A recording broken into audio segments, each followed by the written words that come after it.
Welcome to my YouTube channel. This is an Islamic channel. नफिल रोज़ा रखकर क्या वालिदैन को इसाले सवाब कर सकते हैं? जी कर सकते हैं, लेकिन ज़्यादा बेहतर सदका व खैरात है जो हदीस में मनसूस है। मैं अपना घर बनाने के लिए पैसे जमा कर रहा हूँ, तो इन पैसों पर ज़कात का कोई हुक्म होगा या नहीं होगा? अगर ज़कात की तारीख आ गई और आपके पास कैश अमाउंट हुआ तो आप पर ज़कात लाजिम है। बल्कि अगर हज के सीज़न शुरू हो गया और हज की दरख्वास्तें जाना शुरू हो गई और आपके पास इतना पैसा हुआ कि जिसमें हज आसानी से मुमकिन है, तो हज भी फ़र्ज़ हो जाएगा आपके ऊपर। लिहाजा उससे पहले आप घर पे खर्च कर दें तो फिर फ़र्ज़ नहीं होगा और फिर ज़कात भी नहीं होगी। जो पैसे खर्च हो गए उन पे कुछ नहीं होगा, चाहे वो घर बनाने में ही खर्च कर दिए हों। जो लोग ऐसी जॉब करते हैं जिनकी शिफ्ट बदलती रहती है, तो वो लोग नमाज किस तरह पढ़ें?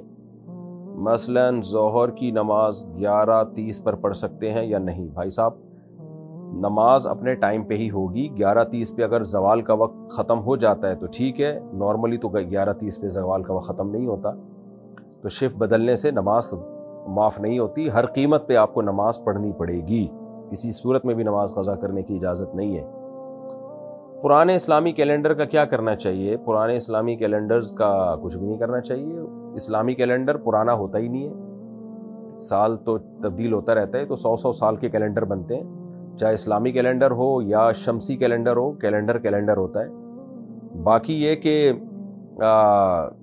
अगर आप ये समझते हैं कि वो चाँद की 29 और 30 तारीख का फ़र्क आता है तो पुराने कैलेंडर इस लिहाज से अगले साल यूज़ नहीं हो सकते, तो जो चाहे करें कैलेंडर का, भाई कुछ भी कर लें।